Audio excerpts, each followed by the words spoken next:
Hello, everyone. I'm Allison, and you are listening to Play It Forward on WUSB, Stony Brook, 90.1 and 107.3 FM. Happy Friday, everyone. Happy Friday. Yes, it's the weekend, and I don't think it's going to rain this weekend. Sunday. Sunday. Sunday it is. So it is every weekend. Okay. Just before we begin, I just want to express our support for Israel and our friends, colleagues, and students affected by the violence, terrorism, and humanitarian crisis in the Middle East. Let's pray for peace. So alongside of me are my co-hosts and fellow advocates of Play It Forward, Kurt Hall, Taylor Solomon, Serena Harris, and Sanjana Iyer. Momentarily, we will introduce our guests here in the studio. Today we have Suffolk County DA Ray Tierney and Executive Assistant DA Megan O'Donnell. Let's pass the mic to Taylor for a closer look at what the Play It Forward project is all about. The Play It Forward project is not your typical non-for-profit. We aim to bring awareness, education, and advocacy to the fentanyl opioid crisis. We list helpful resources toward the end of our show, and we hope to empower those who listen in some way. There is so much to learn. We encourage you to join us on Instagram. We are sbu.playitforward, and find our dynamic content on YouTube at the Play It Forward Project. We broadcast from Stony Brook University's radio station every other Friday, 1 to 2 p.m. Here's Kurt with some essential insights about fentanyl. Fentanyl is a highly synthetic opioid. It's 30 to 50 times stronger than heroin, and as little as 2 milligrams of fentanyl has been killing many people every day. For a visual, if you picture a penny, the amount that will fit on Abraham Lincoln's nose is enough to kill somebody. This deadly opioid kills one person on average every 11 minutes, making it the leading cause of death for adults ages 18 to 45. That means 5 people will die in the time that we are on the air today. Fentanyl's devastating toll claims over 200 lives each day. This is similar to a commercial plane crashing every single day. And here is Allison to introduce our guests. Thank you, Kurt. So on behalf of Play It Forward, I'd like to warmly welcome Suffolk County DA Ray Tierney and Executive Assistant DA Megan O'Donnell. Welcome to our show. Thank you so much for being here with us today. Why don't you tell our listeners a little bit about your roles in the DA's office? Sure. Thanks for having us. I'll let Megan go first. Sure. So thank you again for having us. As Allison said, my name is Megan O'Donnell. I'm an Executive Assistant District Attorney. I serve as a division chief, so I oversee 4 of our offices, bureaus, one of which is narcotics, that handles all investigations and prosecutions regarding narcotics at the felony level. And I also oversee the District Court Bureau, which handles all violations and misdemeanors. Many of those cases consist of controlled substances and fentanyl possession of such. I oversee that bureau as well. I've been working with the DA now for 25 years. In my position as an executive assistant, I've been with the DA's office for 5 years in that particular position, but again with the DA for about 25 years. Wow, thank you, Megan. Thank you. Wow. I feel old now. 25 years. 25. So my name is Ray Tierney. I'm the Suffolk County DA. I've been the DA since January of 2022. And as Kurt said, our purpose for being here is to call attention to the fentanyl and the opioid overdose crisis.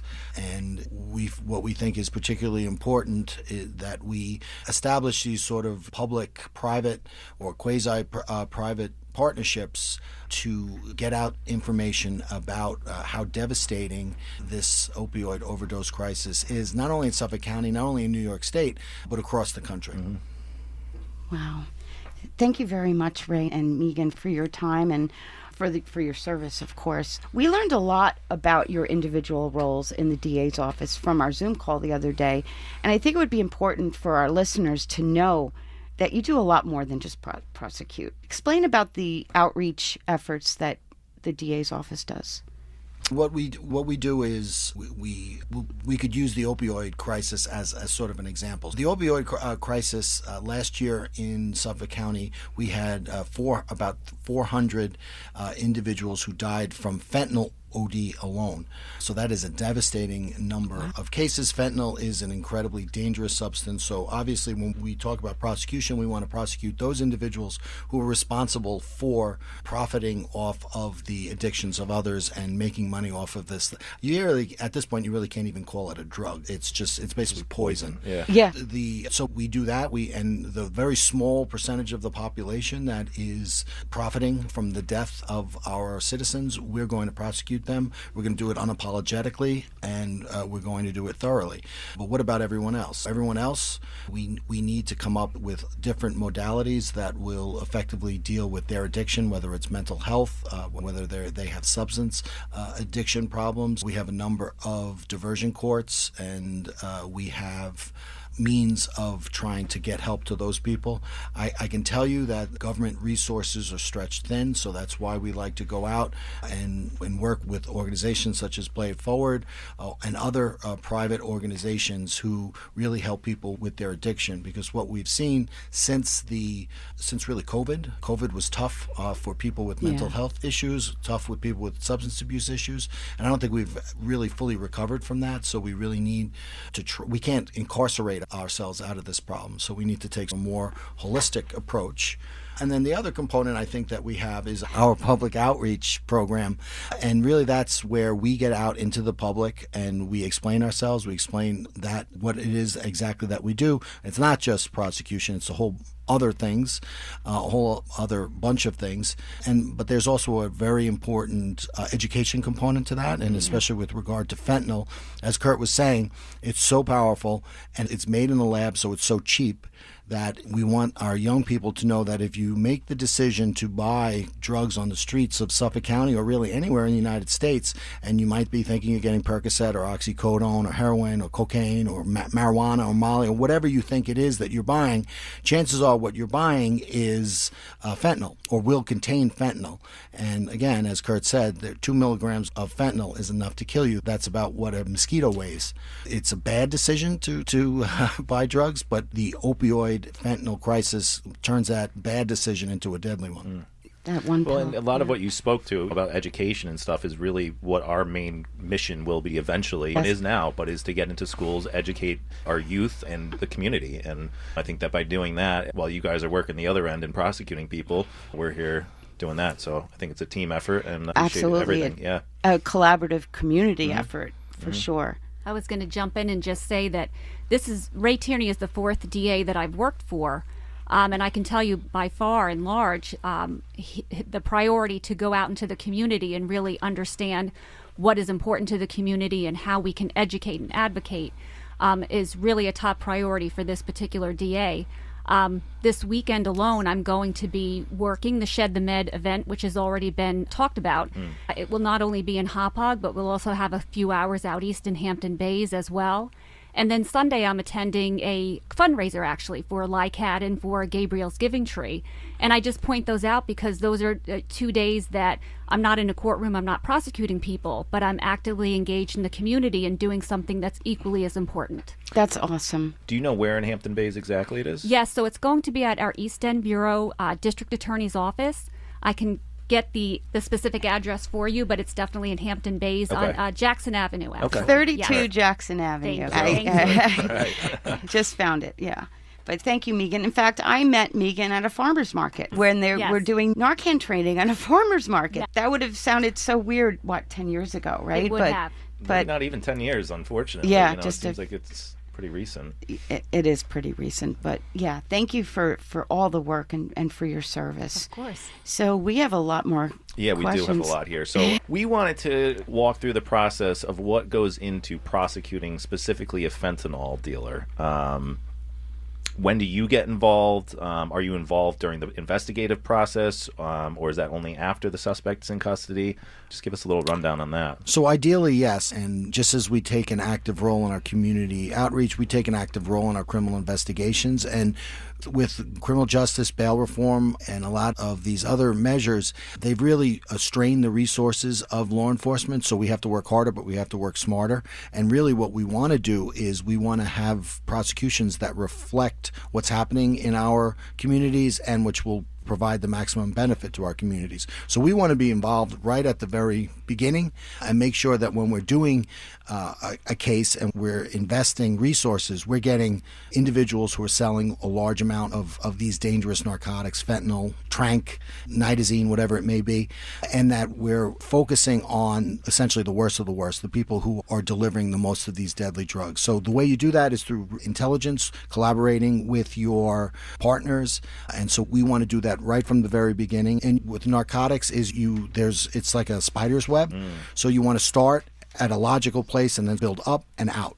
And you want to build up to get the suppliers, the ones who are really responsible for bringing the deadly narcotics into our communities, and you want to build out and get as many of their associates as possible. So that's essentially what we do, and the way we do it is through a number of ways, which probably would not be smart to discuss here. Yeah. But I mean, Don't give away your secret. I think the most important thing is we have to work with our great partners in Suffolk County PD, Suffolk County Sheriff's Office, and our federal partners as well, DEA, HSI, what have you.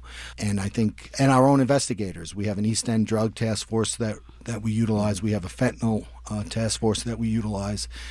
We have Suffolk County Narcotics, and then we work with our federal partners. And also what people don't also realize is Suffolk County Sheriffs. The jail is a tremendous source of intelligence. So we utilize that too, because chances are if something bad happens on the street, somebody in the jail knows about it. That's interesting, yeah. And it's probably in their best interest to speak up. Sure. Right? Sure. Wow. That is on crime shows all the time, right? Wow, that's amazing. And what are some factors when considering bail? And we spoke about this the other day and some of the challenges when trying to, or maybe identifying more of a user as opposed to a dealer, and the scales that are weighed there. Yeah, I think this is my frustration with the current bail law in New York State. First off, it takes some of the discretion out of the hands of the prosecutors, which leads to bad results, I think. But also, the biggest factor that we care about as prosecutors, as human beings, really, is dangerousness. Is there a high likelihood that if this person gets out, someone else is going to get hurt? That's really all we really care about, or that's certainly our paramount interest. However, in New York State, unlike every other state in the country, as well as the federal system, we can't consider dangerousness. So when you talk about fentanyl, obviously if you have a person who's selling fentanyl, and you're able to attach a certain amount of overdoses and even deaths to that individual selling that fentanyl, you want to do everything you can to keep that person in, because you don't want anyone else to get hurt. But under our law, we can't argue dangerousness. So it's very frustrating, but I think our team does a really good job of navigating the laws that exist, not making excuses, and working really hard to make sure that we're allocating our resources and our prosecutions will have the most effect. But having said that, I think we need a little help from our legislature. The one thing is on possession of fentanyl, we can only ask for bail on someone who possesses 8 ounces or more of fentanyl. And now you ask yourself, how much is 8 ounces of fentanyl? Well, that's enough to kill 113,000 people. If you're walking around in Suffolk County with enough fentanyl to kill 100,000 people and we catch you, we can't ask for bail. That's a bad system. There's also an odd caveat in the bail laws as they are today that allows you to ask for bail, but if the defendant causes death to another person.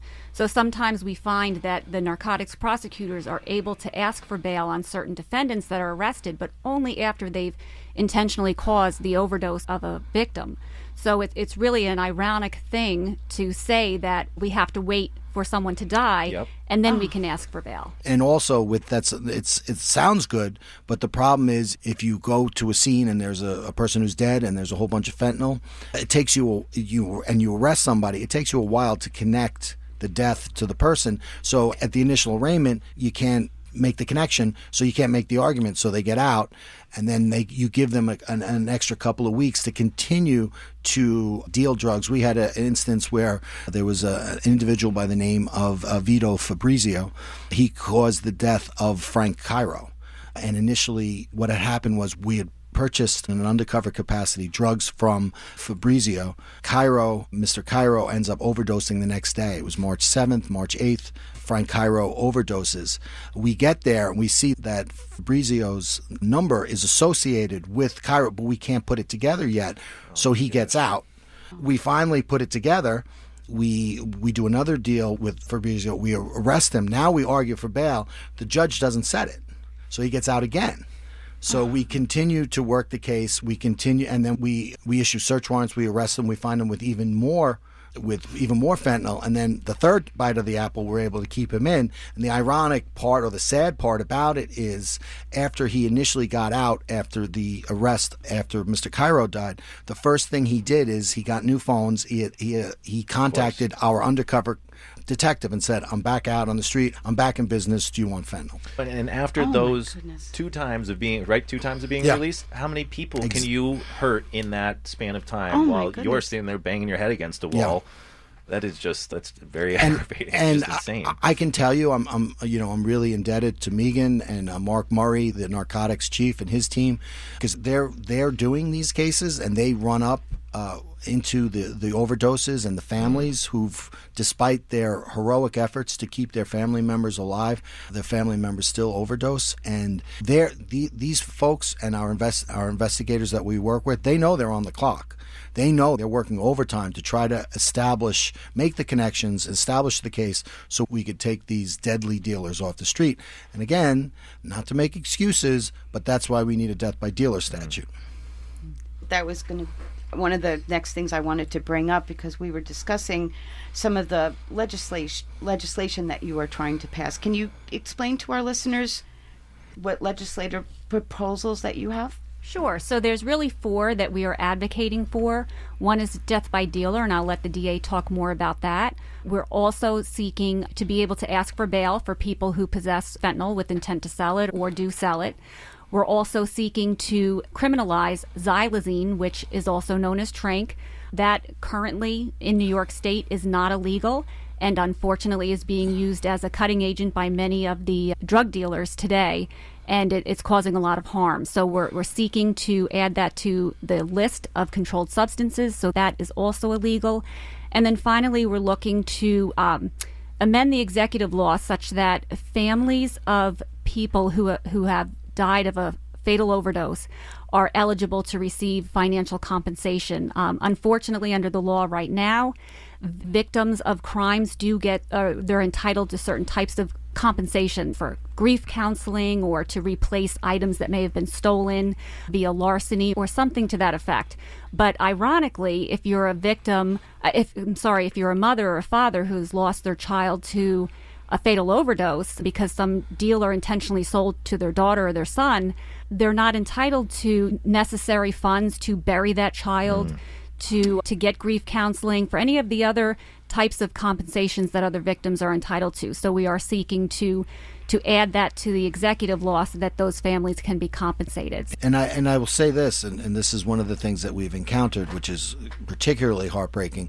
We tend to see that overdoses will run in families, and what will happen is a family member will lose a sibling, and the other siblings have never even used drugs up to that point, but there's this survivor's guilt and all this other grief, and if that isn't dealt with, oftentimes you'll see that the siblings too will become involved with drugs, and they too will unfortunately overdose. So our families need help.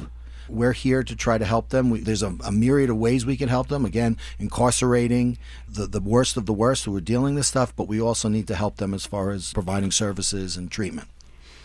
I'm very touched by that. I really learned a lot about the over and above that you both go to. And just on the Zoom call, you were talking that you spoke with the woman who passed away. Yeah, Michelle Thomas. And you had just spoken with her family. And I think that's really says a lot about the work that you do and how much you really care.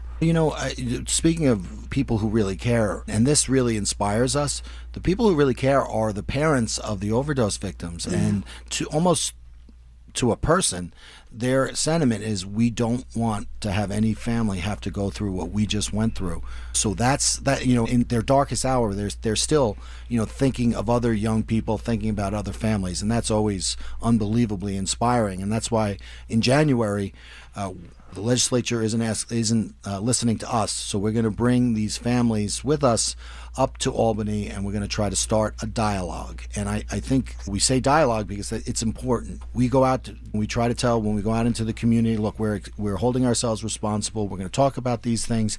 We don't have to agree on everything, but we should be able to talk. We should be able to discuss things. And hopefully, if everyone speaks about things and talks about things, everybody will gain perspective and we could help a situation. But I think if we don't talk, if we don't communicate with one another, if we don't have these laws and they're not being calendared and there's not debate on the floor with whether or not they're good for public safety, then we don't move the issue forward and we don't help to solve it. So that's what we want to do, and we just want dialogue. That's what we want. I completely agree with you, and we will be going to Albany in January with you. In fact, next Thursday is the DEA Family Summit in the city, which I'll be going to with Carol and Lori. And me too. Oh, Yes. so Yes. you'll be there. Yes, I will be there. That will be amazing. Frank, Special Agent in Charge, Frank Tarantino will be. But it's the second one, and it speaks of what you just said, because hearing from the families, I don't want to say this is something new, but putting them all together and having that platform where they could speak about this to law enforcement, politicians, and to help make change. I feel like that is so important. Yeah, when I first came into office, one of the first community outreach things we did was we spoke with a group out of a church, a Roman Catholic church in Wyandanch and a temple in Huntington, and they were advocates for bail reform. So we sat down, we had a really great, respectful discussion with them, and I talked about my perspective on it. They talked about their perspective on it, and I thought it was really productive. But when we left, I don't think we all agreed, but it was a really good and discussion. You were able to have a discussion. Exactly. And there's so little of that going on because I think this and I think this, and there's no middle. Yep. And we're just driving ourselves further and further we apart. all have to come together. Yeah. This is a bipartisan problem. This is not a political problem. This goes quickly. We're gonna have a quick little mid-wrap here. To our listeners, tune in to our show every other Friday here on WUSB from 1 to 2 p.m. Thank you both again for your time. And, Thank you. Don't forget to follow us on Instagram and sbu.playitforward, and subscribe to our YouTube channel where you could listen to all our previous shows at the Play It Forward Project. All one word. By now, almost everyone knows someone that has died this way. We must remember that these deaths are preventable. Each one of us has the power to make a difference. To all parents, we understand that these conversations can be challenging, but do not let yourself be fooled into thinking, not my kid. Let's equip ourselves with knowledge, resources, and empathy for these crucial discussions with our kids. One pill will kill. So I'd like to play a special song. Actually, this is a shout out to Steve Hernandez. I didn't know if that was a typo. I didn't know if that was a typo or not. Great guest, Steve. We hope you're listening. I'd like to play "I Lived" by One Republic. There's a lyric I love. I hope that you spend your days and they all add up. So Steve's really bad at math, so they might not add up. Thanks, Kurt. We will be right back with our special guests, Suffolk County DA Ray Tierney and Executive Assistant DA Megan O'Donnell. You are listening to WUSB Stony Brook 90.1 and 107.3 FM. We'll be right back.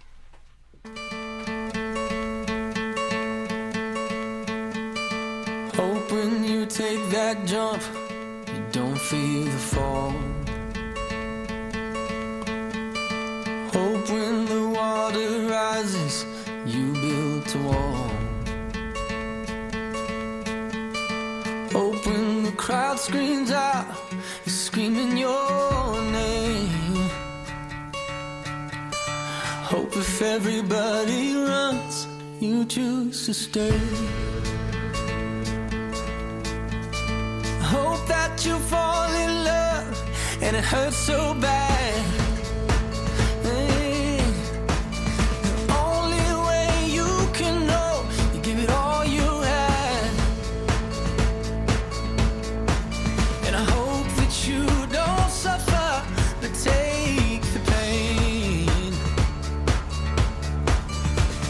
When the moment comes, you'll say, I did it all.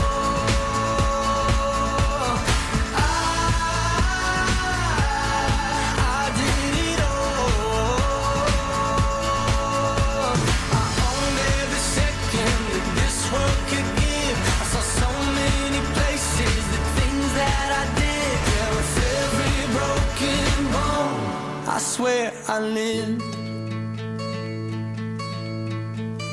Hope that you spend your days, but they all add up. And when that sun goes down, hope you raise your cup. Oh, I wish that I could witness all your joy and all your pain. But until my moment comes, I'll say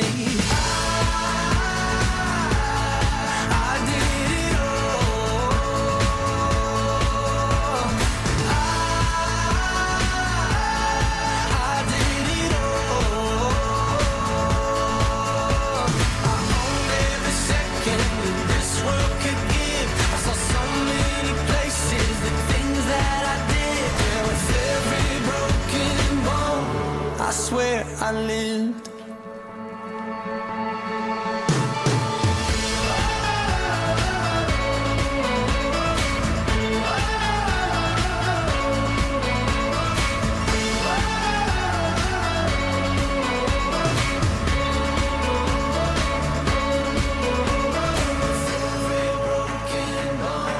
I swear I lived. Every broken bone.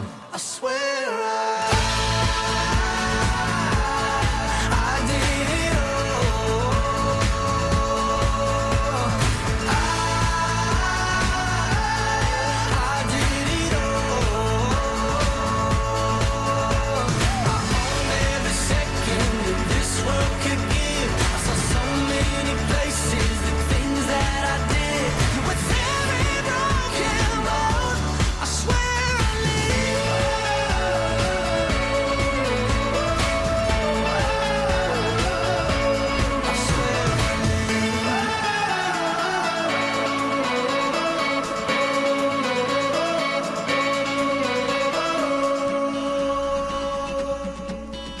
Welcome back, everyone. Welcome to Play It Forward on WUSB Stony Brook. I'm Allison. I'm very excited to have Suffolk County DA Ray Tierney and Executive Assistant DA Megan O'Donnell with us today. Thank you again for being with us. So let's pick up where we left off. We have a lot to talk about. Yeah, so we're going to shift gears just a little bit, but gang activity on Long Island, has it changed over the years? And is there one particular gang that you're seeing that is moving all the fentanyl, or does everybody have their fingers in it? Yeah, I think I was a federal prosecutor for 11 and a half years, so I was a MS-13 prosecutor. I prosecuted about 67 MS-13 murders that occurred on Long Island through the course of my career with a great team of people. So I've done gang cases. Megan also controls so she is, as executive, she's in charge of our gang unit, our narcotics unit, and our district court unit, which is really the three units or bureaus that deal with narcotics. Mm-hmm. But there has been a change in, I think what we see is the gang activity is morphing, and we saw this in Brooklyn, and it's also in Long Island. So what you'll have traditional gangs like your Bloods, Crips, Latin Kings, what have you, and then you'll have a second affiliation, which is a geographically based neighborhood association. So what you'll have people who are members of the traditional gang, but they're also members of their sort of neighborhood gang. And it's that group, that neighborhood group, which really drives a lot of the violence and controls that particular street or area. And so those gangs will feud and fight for territory with each other, so they're driving the violence. But also because they control that particular area, they'll control the narcotics distribution in that area. So a lot of not exclusively, but a lot of the narcotics trade is controlled by gang members. So we'll do cases, and our gang unit will do some narcotic cases, and of course our narcotics bureau will do some cases as well. And I'll just jump in and say that in my experience, we've never done a takedown conspiracy case involving drugs where guns have not been recovered. It's just salt and pepper.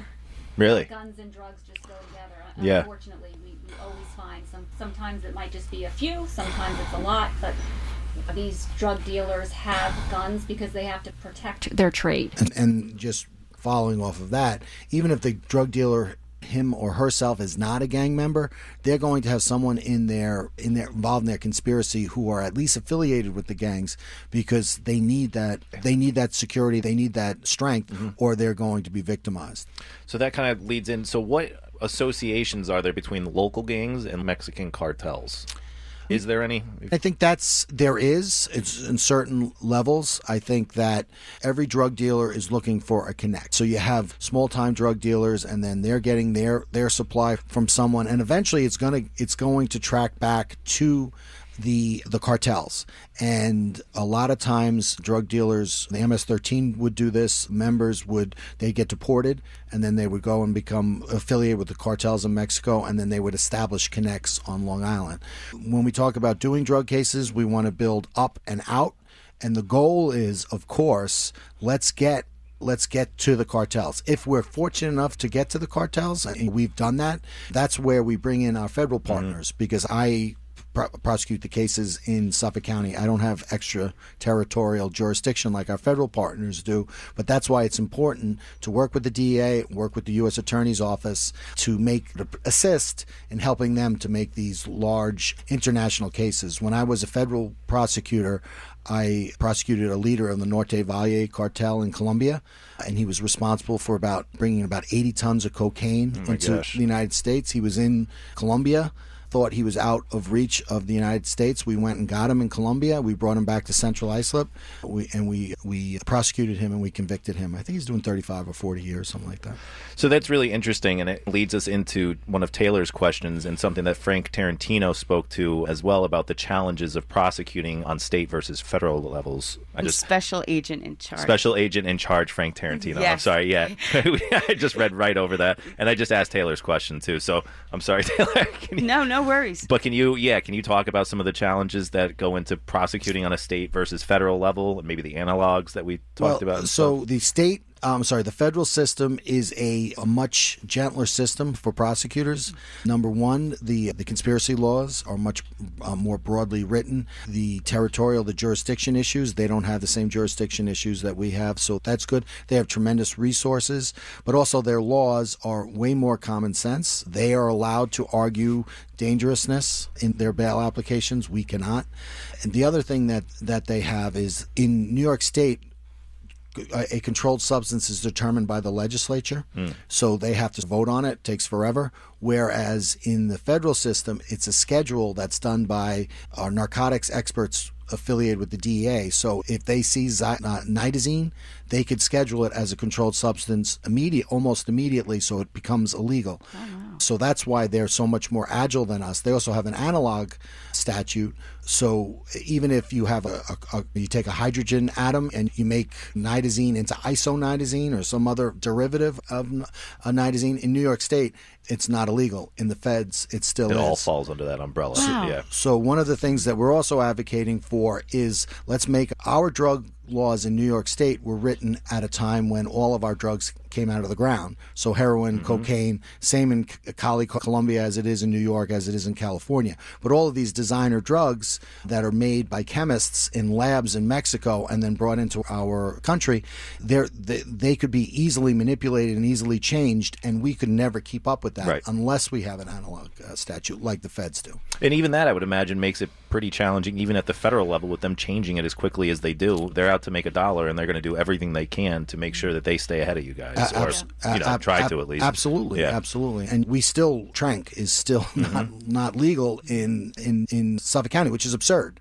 Absolutely absurd. Well, because it's an animal tranquilizer. Is that? It's an animal tranquilizer, but also because our chemistry, when we arrest somebody on the street, our chemistry only tests for the drugs that are illegal. So xylazine or tranq, it wasn't illegal, so people were dying from it.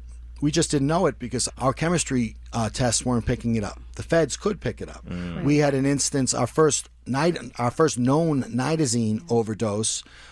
There was a young kid who was in great shape, unfortunately overdosed. We ran the chemistry on the drugs. they came back as negative, but we're like, this just doesn't happen. So we called in our federal partners. They tested it and they said, no, this contains nitazene, which at the time wasn't illegal in New York State, but was illegal in the feds. And again, just points out the fact that the Fed system is much better than the state system, and the state system is woefully inadequate to address the opioid overdose crisis which we're experiencing. So the state level didn't even pick it up? Nope. Nothing. He's fine. No. Whatever. What was That's it in? insane. Was it in something that So it was in something that looked like a Percocet. but it was obviously not no Percocet in there And at all. on average, nitazene is about 20 times more powerful than fentanyl.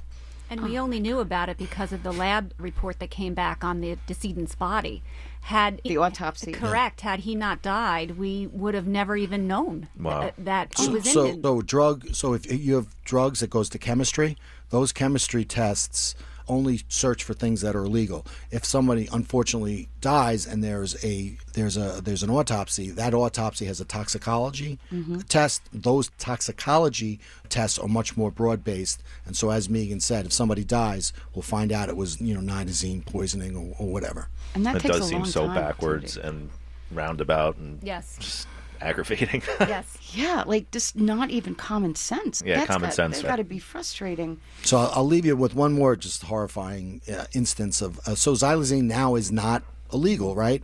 And as Megan says, it's used as a cutting agent. In other words, it's used to stretch out drugs so they could sell more and make more money.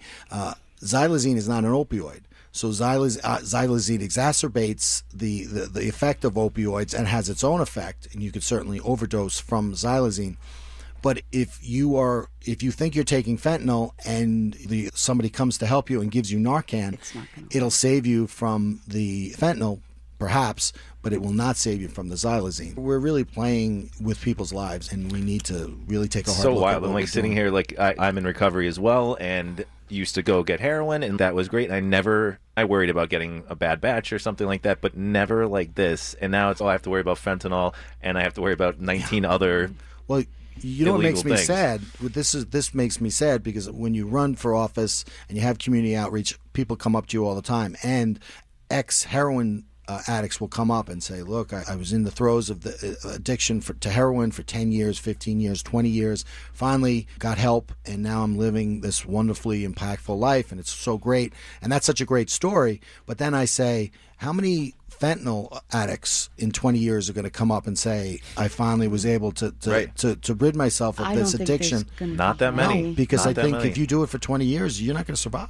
No. I watched an interview just today, and it was a masked drug dealer, and he's saying he's like, don't see any of my fentanyl clients anymore. But like my crack clients I've seen for 30 years. He goes, I have these fentanyl people coming to me that are dropping dead left and right, and it really speaks to that. Yeah, it's We were talking about that. Like a lot of people ask me, what is the incentive if everyone's going to die? Why are they still because they do have a customer for life, the ones that do survive. Yeah, when I started my prosecution career in 1992, and that was during the tail end of the crack epidemic, and so everyone crack was the drug. right.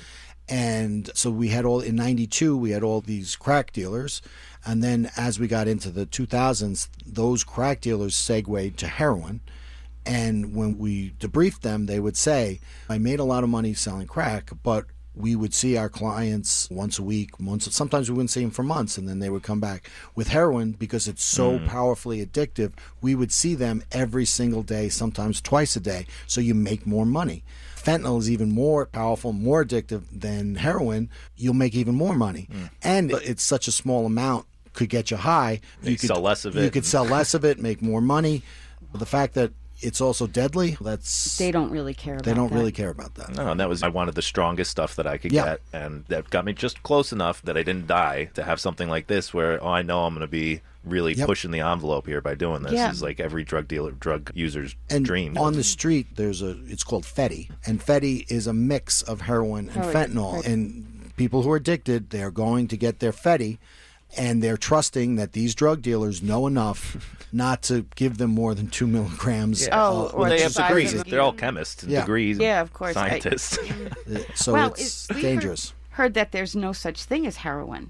Like to find actual heroin because it's a from pop, right? It's a pop, yeah. So heroin it comes out of the ground. Heroin is still around, but we did what we would normally consider to be our traditional heroin cocaine wire investigation, and we took it down with a whole bunch of search warrants. And what we found is the level of heroin and cocaine was greatly reduced, and the level of fentanyl and methamphetamine was way higher than the level of heroin and cocaine we got, which tells us the drug trade is evolving in Suffolk County, and not in a good way. Right. Not in a good way at all. It's all manufactured. It's nothing from the ground anymore. Yeah. And the dealers can make so much more money on it. Yeah. Because it's so much cheaper for them. So in the old days, you have cocaine. You have a kilo of cocaine.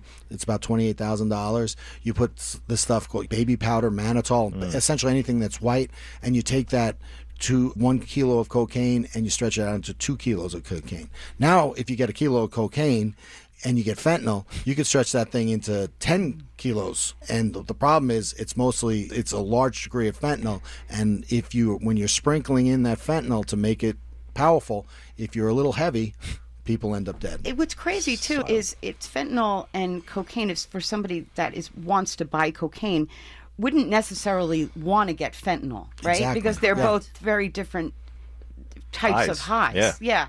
So that's crazy. And even the marijuana, too, because this Special Agent Frank Tarantino was saying about that, too, that they have marijuana coming back that they're testing and has fentanyl in it. Everything, marijuana, Molly, Percocet, Oxycontin, everything comes back with fentanyl. And that's why we do our outreach, and we tell the kids, if you're going to make this decision, you say, oh, Molly, that's not bad. Yeah, if you get Molly, it's a certain degree of damage, but chances are it probably has fentanyl in it, and you're biting you're buying yourself a whole different set of problems. We certainly don't condone drug use, but there's people out there, you're going to have people experimenting, and it's really unfortunate that you have people innocently trying something and then they're just dropping dead. Well, it's a big part of American culture, mainly for the fact that the U.S. and we're only one of 2 countries in the whole world that advertise drugs on TV.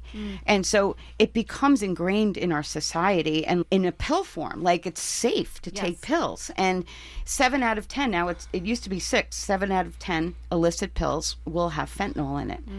And that does sadden me tremendously, because experimentation in our society it's part of American culture, and I'm not condoning that, but it's a reality. And now kids who never had a problem with drugs or wants to experiment, it's not what it used to be. Sure. And the genesis of the opioid crisis in the United States came from our great pharmaceutical companies who told us that such substances as oxycodone, oh no, it's a painkiller. It's not addictive. Take as much as you want. And how many folks were in their middle age? They hurt their back skiing. They get back surgery. They take oxycodone. Then they start taking. They can't get enough through their doctors, so they're buying the pills on the street, which are really expensive. Then they go from pills to heroin. We were down in D.C. for the Trail of Truth, and we met Dr. Steve, who was featured Dopesick.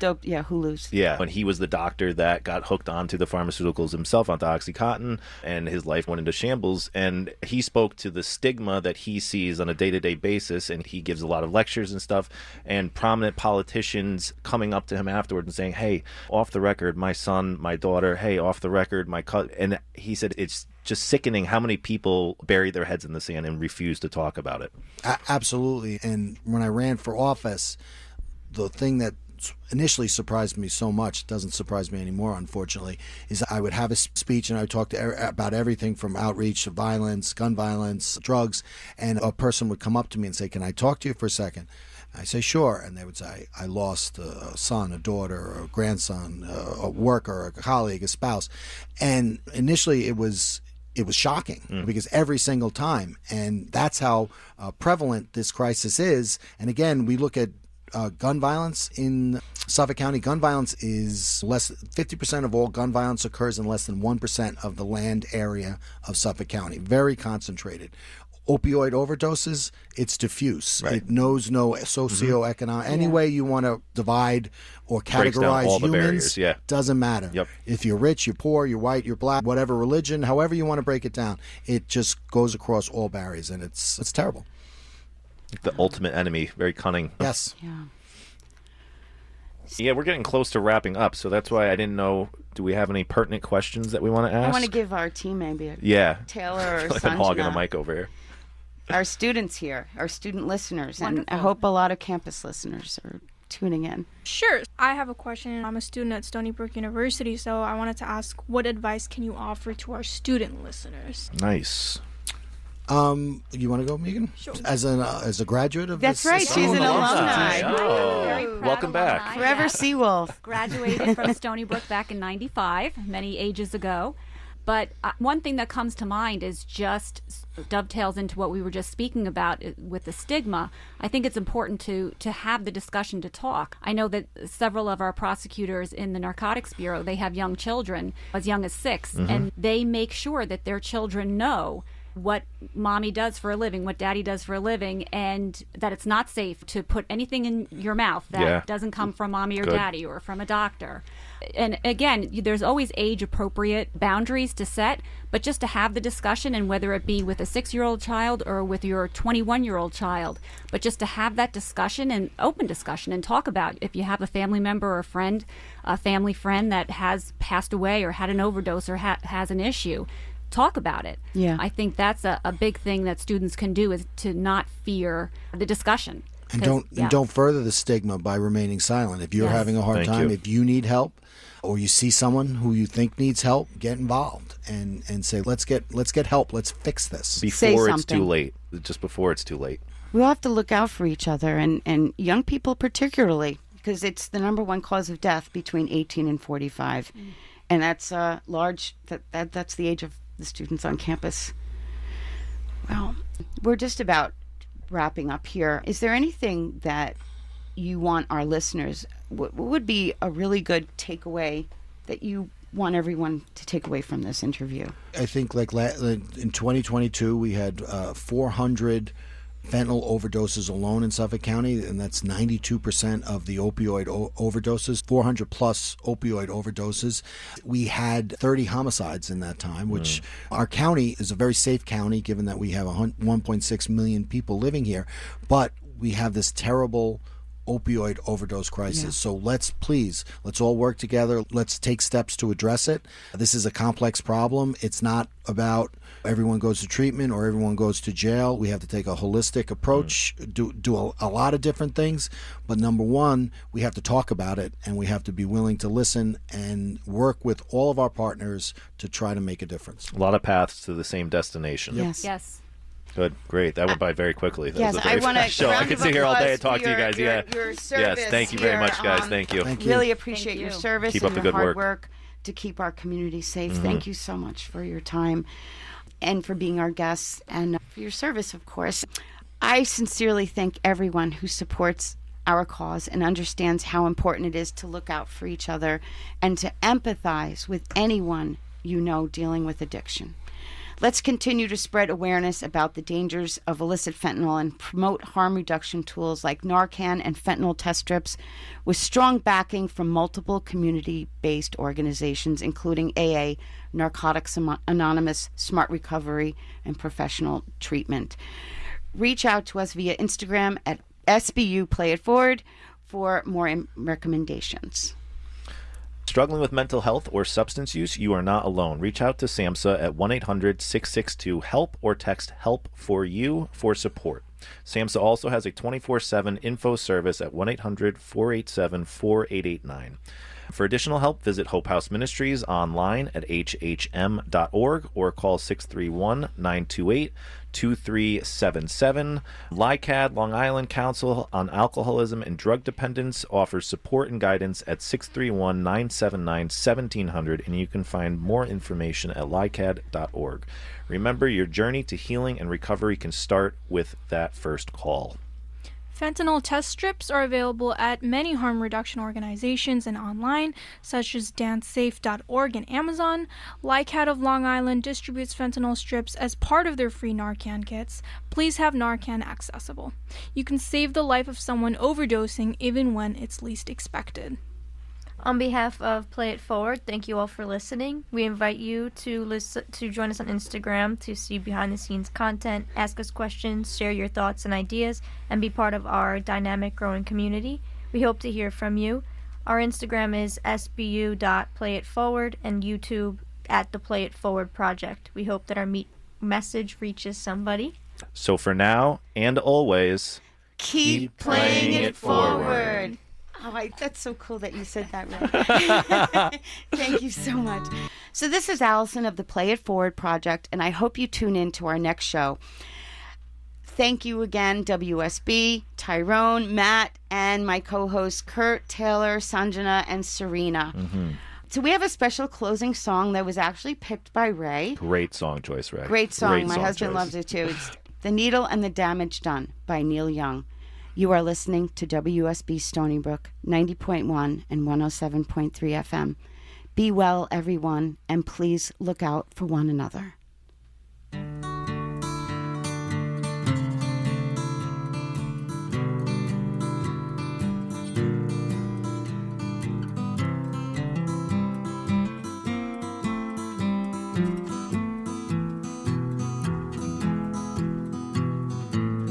I caught you knocking at my cellar door.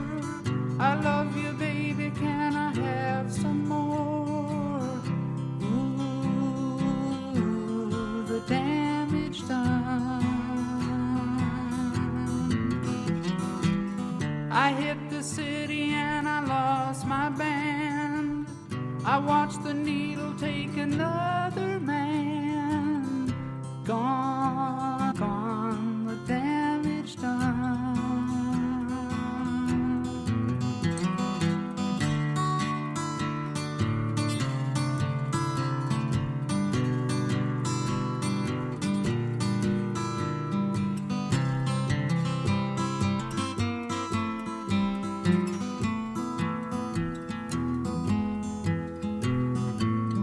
I sing the song because I love the man. I know that some of you don't understand. Milk blood to keep from